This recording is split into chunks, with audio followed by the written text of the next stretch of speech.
Alright, so in this video I want to expand and expound upon a little bit of what I touched on in the video I posted yesterday, which was on social justice warriors, scientism, and conspiracy theories.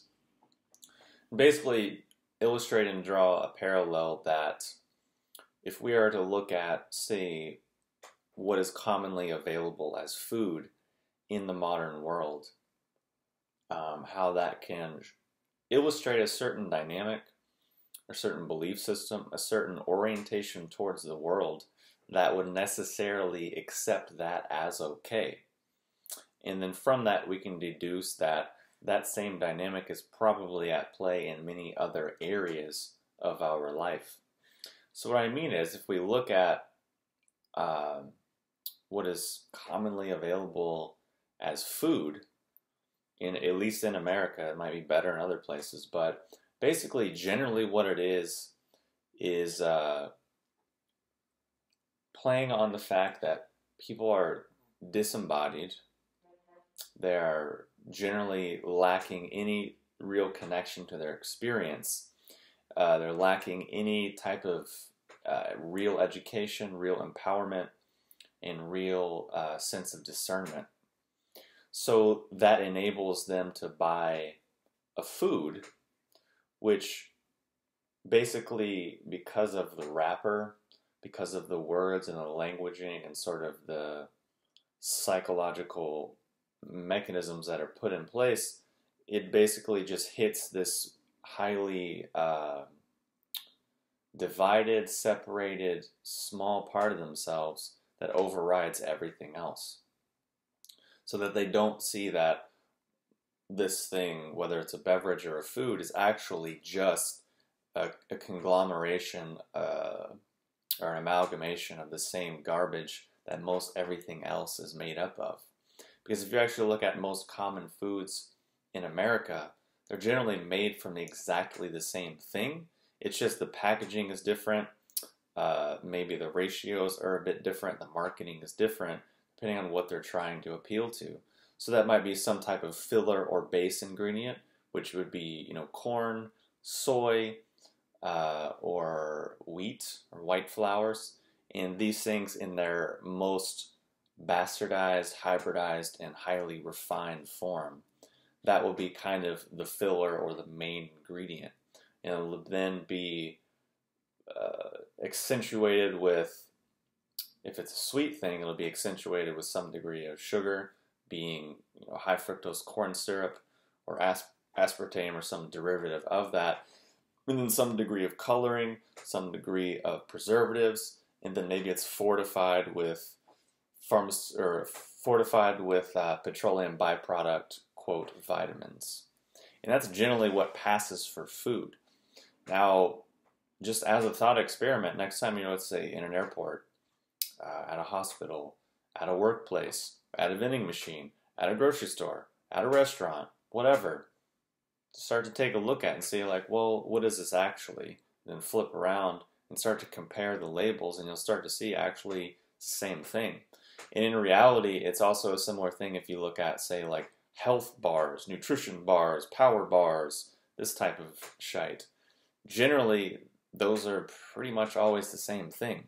If you look at, say, like Larabar, that's probably the most popular example of this. It's pretty much just dates and a nut, maybe an oat. So if you look at pretty much every nutrition bar or health bar or snack bar that's on the market, that pretty much that's just what they are. Dates, a nut, filler, maybe some sugar, the end. Here's your health bar. And it's like, wait, this is just like a bunch of dates that are sort of repackaged. And if you just want to eat dates, just go to the bulk bin, get some dates. You can get probably a pound of dates for what you pay for one bar, and just cut to the source and, spare yourself wasting your time and money. So getting back more to our point, if you look at beverages, same thing is at play. If you look at a lot of food in the modern world, it's pretty much just the same thing. If you look at, say, the restaurant industry, there's a certain tier of restaurants, which is most of them in actuality, they're all buying from the same suppliers. the same trucks are showing up to all the restaurants and all the time, and they're just taking the things and sort of slightly repackaging it in the same way, but generally it's really bland and there's just really not anything there. So what I'm trying to make the point of is it kind of looks like food, gives you the sensation of food, but in actuality isn't actually nourishing you. It's actually probably numbing you. It's actually making you probably more inflamed, more disembodied from your experience, and actually allows you to basically be even more distracted. So you can, have your phone here and just, shoveling food, or have your computer here and you're just shoveling in food. You're not even paying attention. So, and it's like, why would you? Because there's nothing there. It's completely empty. So the fact that this is kind of the norm in the modern world, which is unfortunate,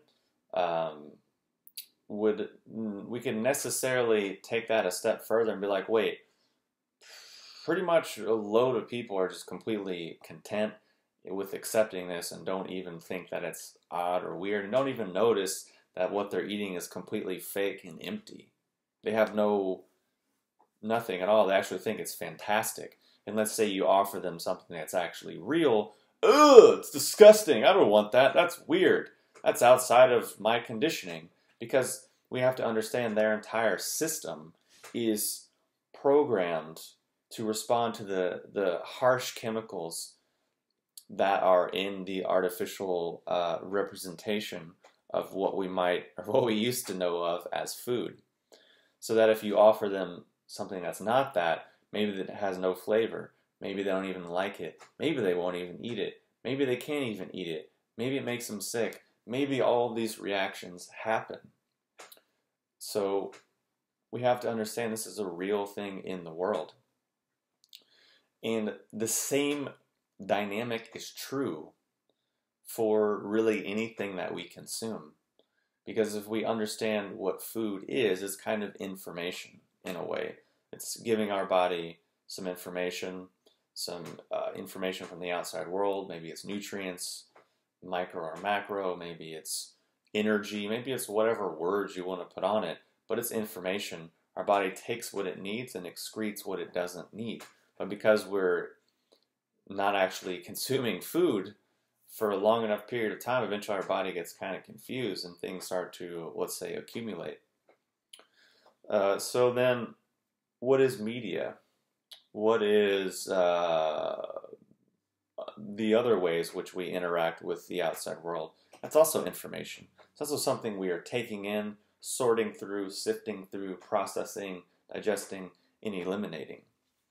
Yet, if the majority of people are completely content and willingly accepting something that's completely engineered to be fake and false and empty, and to keep them hungry and to keep them, in a really less optimal, less effective state of being, then it's probably not much of a stretch to assume the same thing might be true when it comes to media.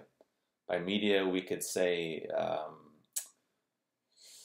things, at least in this context, health information, scientific debates, religion, access to religious texts, access to spiritual technologies and information.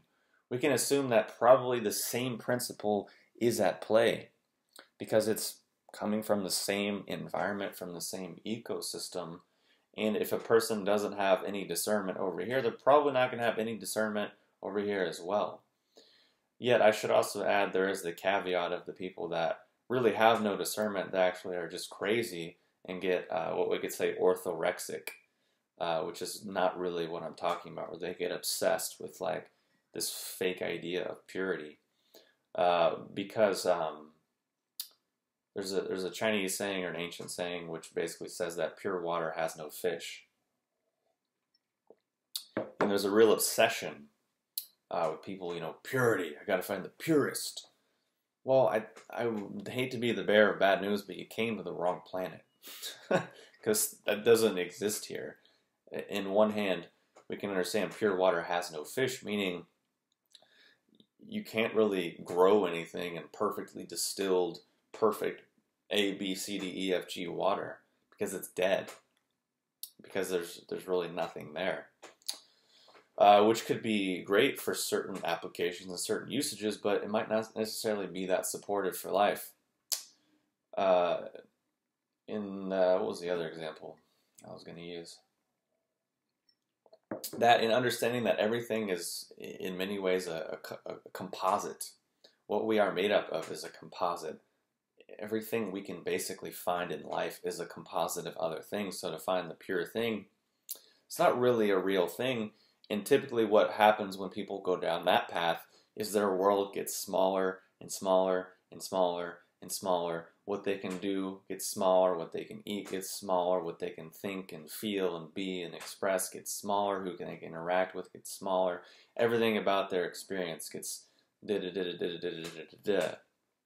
And I don't know, I don't know. So that was just a bit of a caveat because that's one extreme that people can go to, but it's also still lacking a real lack of discernment, still lacking a degree of embodiment and connection with our actual experience and what that really is. So as this pertains to, let's say, some examples in modern times, we have to understand that we are all composites, right? We are all embedded in a mesh, in a network of connections and causal relationships, and a complex web of things which we can't really understand because it's so complex and it's so far-reaching. So as we take it down to a smaller level, we are born in a certain time, in a certain place, in a certain social and cultural atmosphere. And then how we generally relate to that is like our family, let's say our education, our social groups, and these types of things.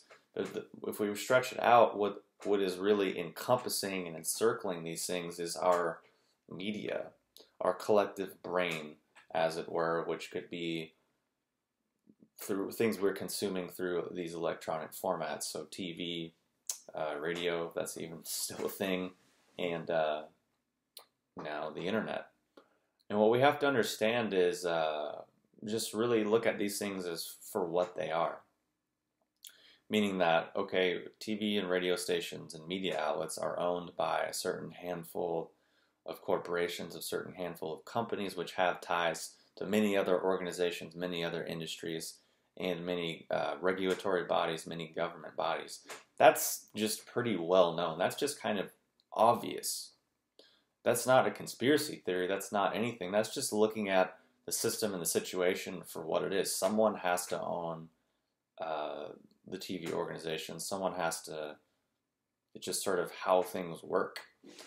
Okay, so then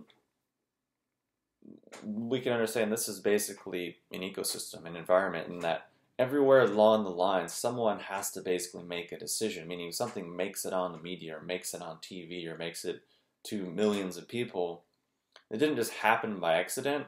It didn't happen without generally going through a list, a lot of scrutiny, and a lot of filtering and editing for certain reasons. That's not to say that's necessarily a nefarious thing or a weird thing. It's just sort of kind of how it works. It's the nature of the organization. Yet also we can understand that much in the same way as far as what we can commonly access as food and easily access as food is generally garbage, we can also ascertain that what we can commonly and easily access as information in media is probably also garbage.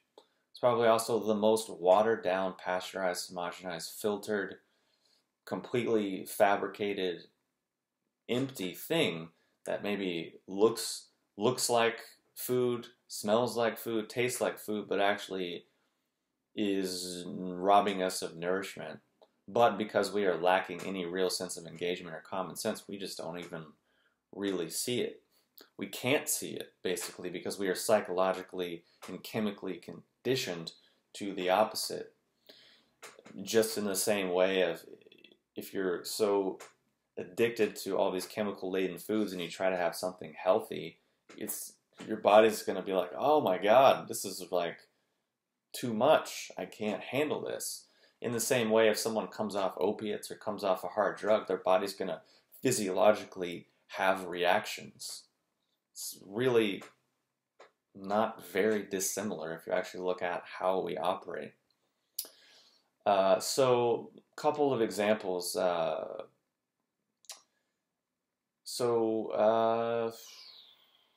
What is a common thing that generally happens is, like, let's say there's people like Bill Nye, which people that somehow are chosen or somehow arise or somehow desire to be like puppets for representing like skepticism or scientific inquiry, which I think skepticism is a great thing, but you also have to be skeptical about your own skepticism. You can't just blindly be skeptical about everything. You actually have to apply that even to your own assumptions, even to your own biases, even to your own motivations, not just the things you don't agree with or the things that come from outside of your club. And when I was in college, there was this really rigid guy that was almost like Bill Nye, but minus the personality and minus the charisma. This dude was just like really uptight, really just like rigid, fucking scientific type. And in those days, I was like reading a lot of just far out shit. I worked at a library, so during the day I would be working and reading like scientific journals, reading a whole host of the scientific magazines that were out, the present and past issues. Because I was at a library, I could search through databases and access things that I wasn't necessarily able to access. Reading all of that shit, and I'd be reading far out shit like Robert Anton Wilson and theoretical physics books and things about quantum mechanics and string theory, and studying things about yoga, and these more just trying to actually have a spread of inquiry into experience, and then being able to sort through the bullshit in all of it and basically see not only the, say, example, but also, well, wait, how are they approaching it? Why are they approaching it in that way? What is their sort of mental ecosystem? What is their kind of agenda and intent and assumptions and biases even in doing this? Applying that degree of forethought and reflection across the board, not just to the fact that I was reading a book about weed and I was smoking a lot of weed and maybe that, oh, that really validates me, but also still realizing like, this dude is just maybe like really on the weed Kool-Aid, so maybe he'll have a few good things to say, maybe he'll somehow stumble upon something, but I can cast the rest aside. And also the same skepticism for reading studies about behavioral science or neuroendocrinology or whatever the fuck. So anyways, I'm studying all of these interesting things, but this guy is just basically in his little narrow little box, which he thinks is, I'm open-minded, I'm logical, I'm this, I'm that, I'm scientific.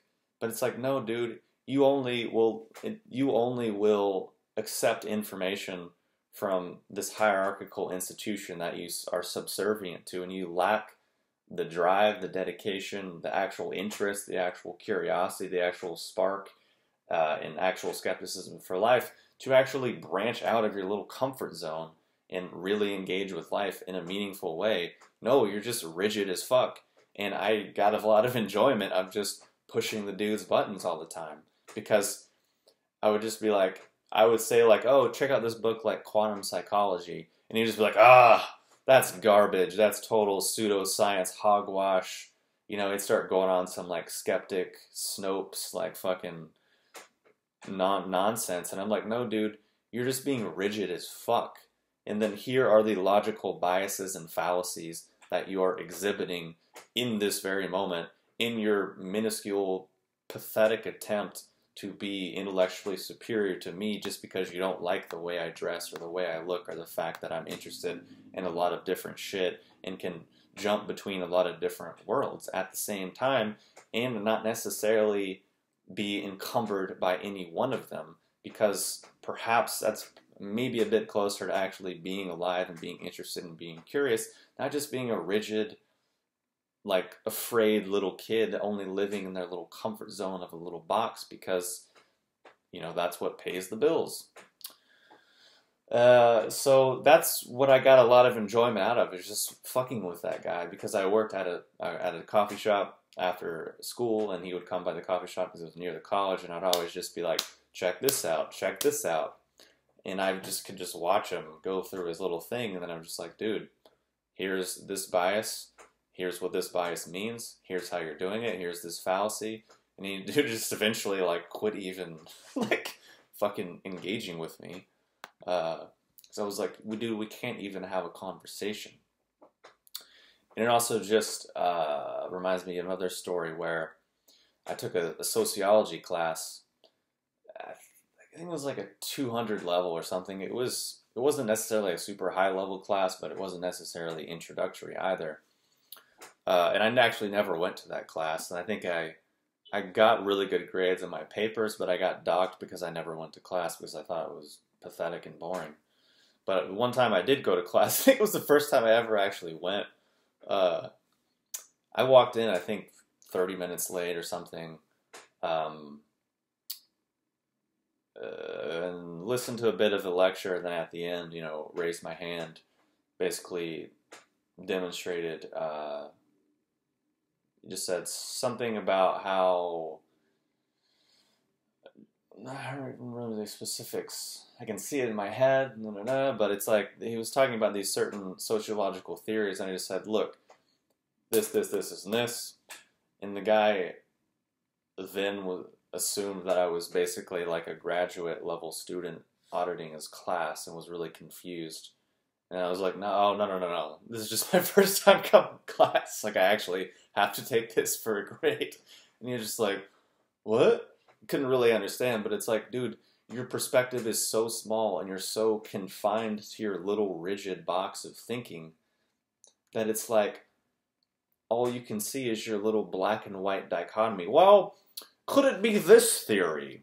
Well, I don't know. Let's consider the opposite theory. Could it be that theory? I don't know. Maybe both contain aspects of truth, and that the actual situation is much bigger and more complex than our theory because it's an actual living thing like, you know, life. And these people are both seeing a certain slice of it because of these 5 to 8 psychological biases and axioms and assumptions that they have, which I'll just demonstrated. So that let's actually look at that and see that's why they're seeing what they're seeing. And actually, in some ways, it's a reflection of the situation, but also in more ways, it's a reflection of them and their particular bias. Who would consider that? Also reminds me of when I took philosophy of religion class, which was the fucking Jesus, like, nails on a chalkboard the whole time. I mean, I would just basically go in there and eat food. Like, it was so, I was just like, well, I'm gonna bring 5 oranges, and I'm gonna eat these 5 oranges over the course of an hour and 15 minutes because it's so fucking boring. And it's people just like arguing over philosophies of religion and this and that. And I'm just like, okay, consider this. What you're trying to do is, perhaps, let's say you have a train, right? And this train, up at the top, you have the engine, and then you have all of these carts attached to it. And you're trying to basically start at the back of the cart and like, oh, how can we get rid of this cart? How can we get rid of this cart? You know, you could just walk up to the front, disconnect that one, and then just drive the engine away. Like, you could just do that. And they're just like, I don't think I saw that in Hume. I don't think I saw that, so we're going to just pretend like he didn't say that. And then I think I wrote my essay, which I got a C- on, because I basically argued that reality in and of itself was a totality, a unified entity, and if that's what we want to call God, then that's fine, but the fact is we can't really separate anything from that because it's kind of our life experience, and that pretty much anything you want to call God, anything you want to call not God, it kind of doesn't really matter. It's kind of irrelevant because reality is a single thing and we are an aspect of that. And the gist, that was kind of what I wrote, which is not necessarily my best work, but I was in my early 20s and in school. So, needless to say, I got a C minus on that. He was just like, yeah, I don't really know what you're talking about, and this doesn't make sense because I've been so conditioned my whole life to believe in God in this like extremely narrow, like lame, boring, uninteresting way.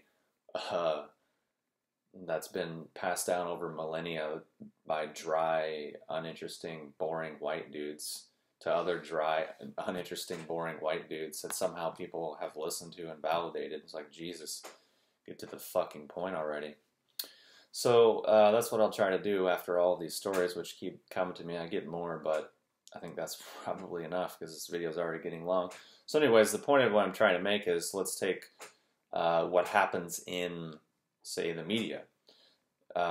Typically, here's two examples. There's a Bill Nye guy, right?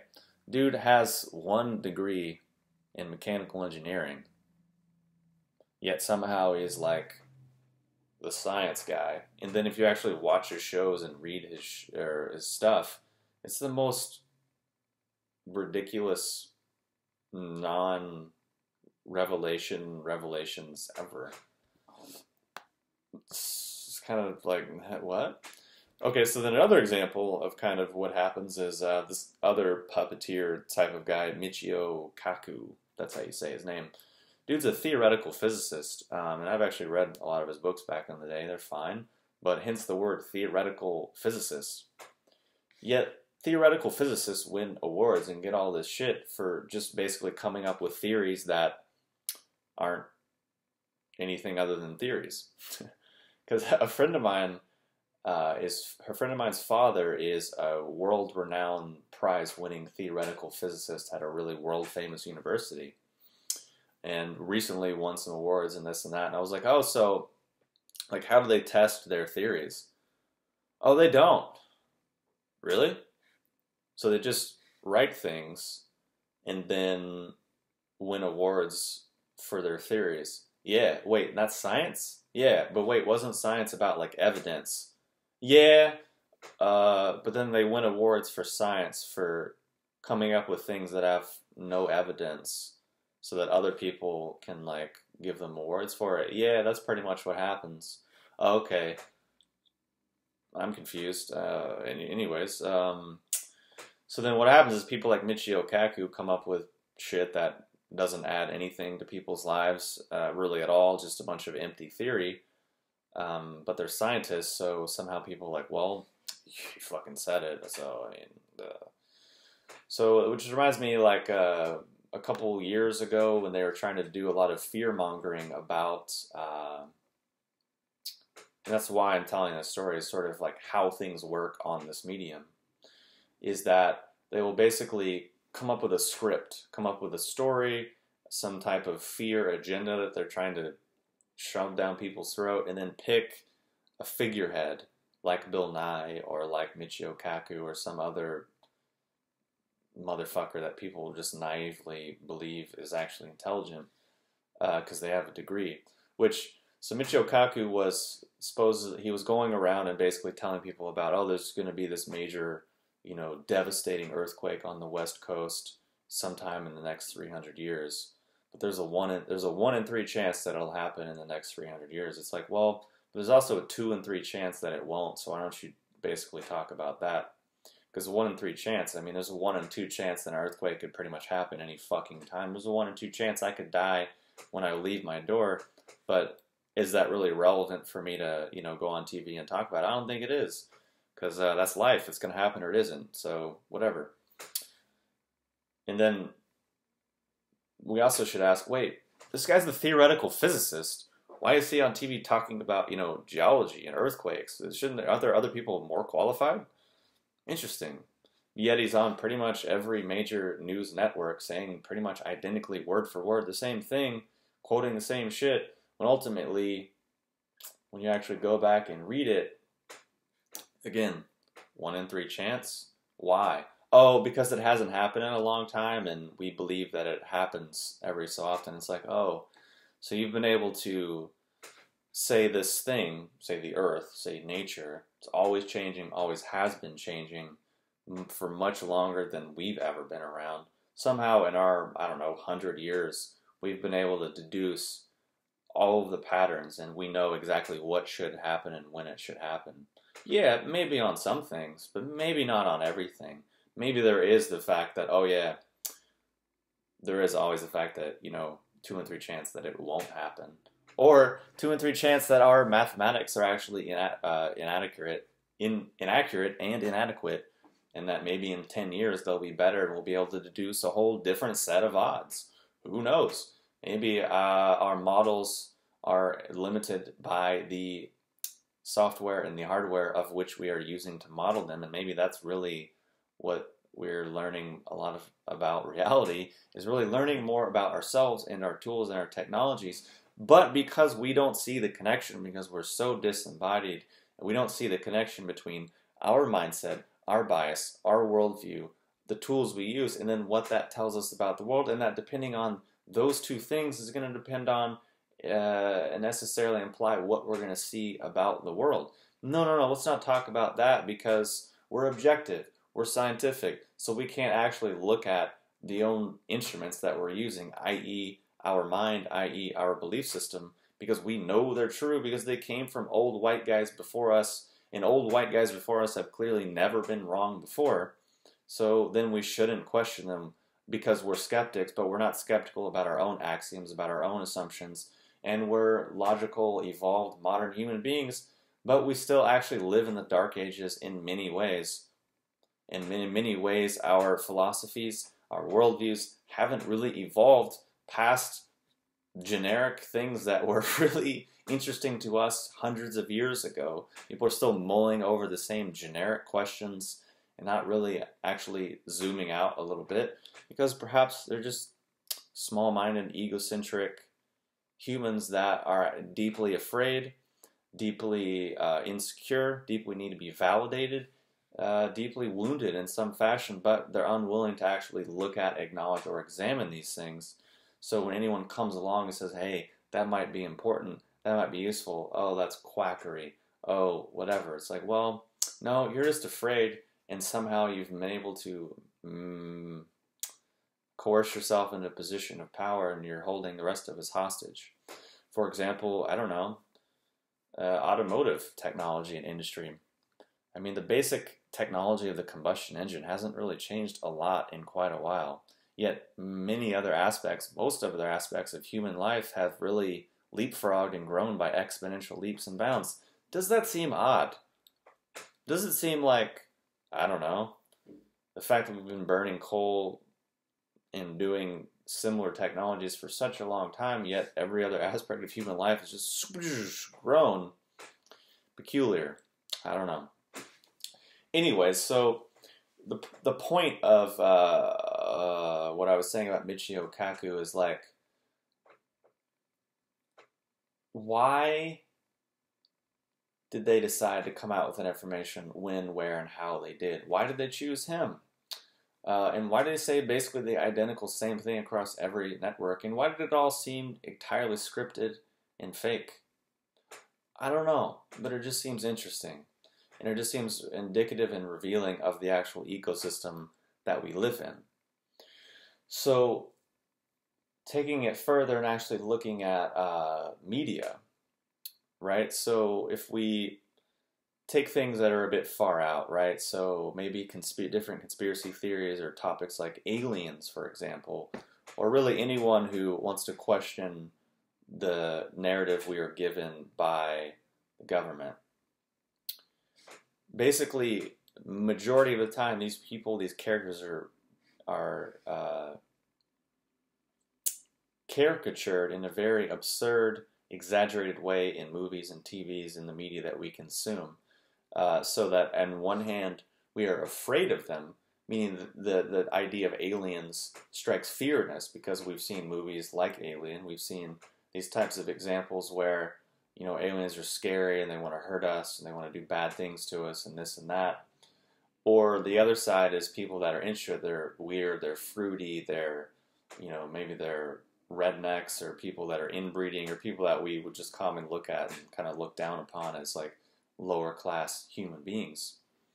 So this is commonly what we are grown up with. So another example of this is, let's say, at least where I grew up, there's a show called Cops, which Cops might be on.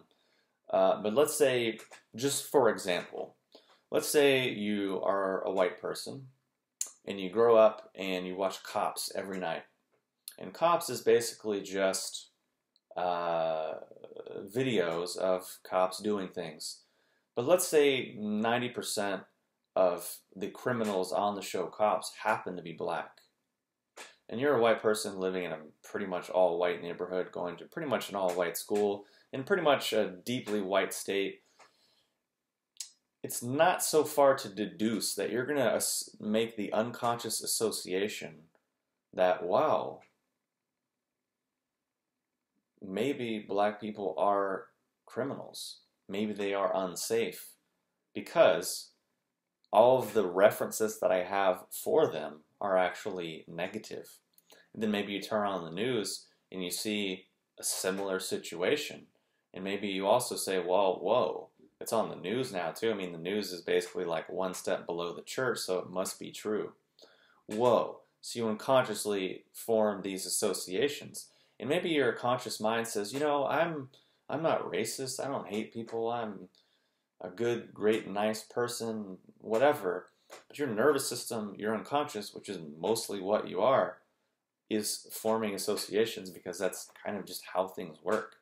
And if it wasn't how things worked, then I can't really imagine that the marketing industry, the advertising industry, would be so huge. I kind of really doubt that multinational corporations and companies that are so obsessed with the bottom line would be just pouring money into these things if they didn't have some inkling that there might be an effect, that there might be some work. I doubt religious institutions throughout history would have put so much time and energy into doing things the way in which that they decided to do them to influence people in the ways in which they wanted, if they didn't realize that there was probably a bit of, I don't know, effect there. And to say that there is no effect, or to say that it's the realm of conspiracy theory or pseudoscience, is just fucking stupid, is really what it is. And it just basically is indicative that you're probably deeply hypnotized. Just like the professor that I was talking about earlier, who claimed to be open-minded and claimed to be rational, but when he was presented with anything from a source outside of his little drip tube of hierarchical circle jerk, he couldn't even see it. Oh, that's garbage. Oh, that's bullshit. He couldn't actually sort through and be like, well, yeah, maybe these things are a bit far-fetched, but actually this is a useful thing which could be helpful, whatever. Can't do that. And the reason why people do this is because of generally a lot of these absurd skeptics that are out in the world, which are basically just Coca-Cola embodied, Burger King embodied, meaning they're supposed to represent these things, but there's such a low-level, homogenized, pasteurized, weak sauce version of it. But because we don't have any other reference, we just assume, oh, that must be the bar. So then collectively, everyone gets a little bit dumber. And much in the same way, if you give someone like that, maybe actually real food, they're going to react to it. They're not going to like it. So that's why if someone actually isn't in that world or actually says something outside of it, people get all boo-hoo. People get all upset. People get all reactive, because that's their conditioning. Because it's like, yeah. Yeah. Because if those things weren't true, then why the emotionality? Why the gut reaction? Why the craziness that comes out of people? It's like, if it was just silly or nonsense, they would just say it's silly or it's nonsense. There wouldn't be the reaction. But because there is a reaction, means there is some type of mechanism in place. And if there isn't a mechanism in place, try to do something different, see what happens. People won't do it because of something. which kind of gets to another point, meaning what will happen is what we could call a defense mechanism. So one example is what happens commonly is, let's say someone says something that maybe is a bit, creates this reaction. So what people will do is, instead of responding to what was actually said or what was actually communicated, they will instead make it a personal thing. They will shift the focus to some emotional, subjective thing, or some to try to make it basically a personal thing. Oh, you are this, you are that, whatever, which is really not what's being communicated at all. Which obviously, yes, there's a time and a place for that, because if someone is just blatantly being hateful and basically putting people down or saying a lot of ignorant, hurtful things, then yeah, it's like, whoa, dude, you really don't even, like, if someone just says, well, I grew up watching Cops and all of my friends and pretty much everyone I've ever known has been white, and then if they come out and say, oh yeah, well, black people are criminals, black people are worse off, like, yeah, that's a bit different than just a general statement which might be outside of your actual conditioning. But it's important to actually have that degree of discernment and to actually be able to listen and hear what is being said, but also the person who is saying it and what is behind what they are saying. Because I'm not going to go too far into that, but yeah, what else? Because like what I said in the video yesterday, which was referencing like that Bill Nye and whatever video about vaccines, is generally the two people aren't even having a conversation about the same thing. They're not even really hearing or responding to each other. They're both just sort of talking at themselves in a way, which is sort of indicative of the point that I'm trying to make. And also, there's another video, which if you look up, type in, see if I can find it. Yeah, if you type in Key and Peele on YouTube, type in Key and Peele awkward. Those 3 words, Key and Peele awkward, 4 words. Basically, they perfectly illustrate the ignorant, stupid response that is the norm in modern times, where people can't actually even have dialogues anymore. People can't actually think anymore. Because basically, it's like the guy just says something. He just says like an opinion of like, oh, well, I don't know, I saw the movie and it seemed like this. And the stupid person just basically turns to his friend and is just like, awkward. And he's like, no, it's not awkward. It's just an opinion about a movie. It's my opinion, which is what I said. I said, I don't know, I feel like my opinion about this is ABC. I'm like, I said it was just my opinion. There's nothing about that that needs to be awkward. And the guy's just like, all right.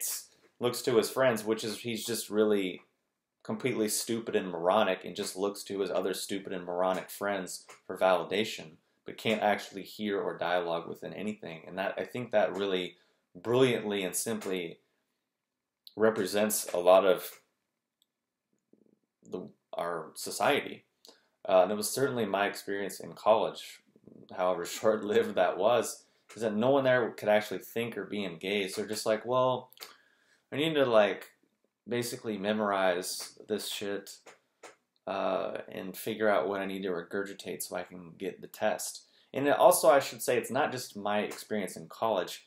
Pretty much every single acupuncture or Chinese medicine student that I've met in my life, same shite. There's not really any actual engagement. It's just a blind sort of swallowing of information from a place of subservience so that you can regurgitate it and whatever.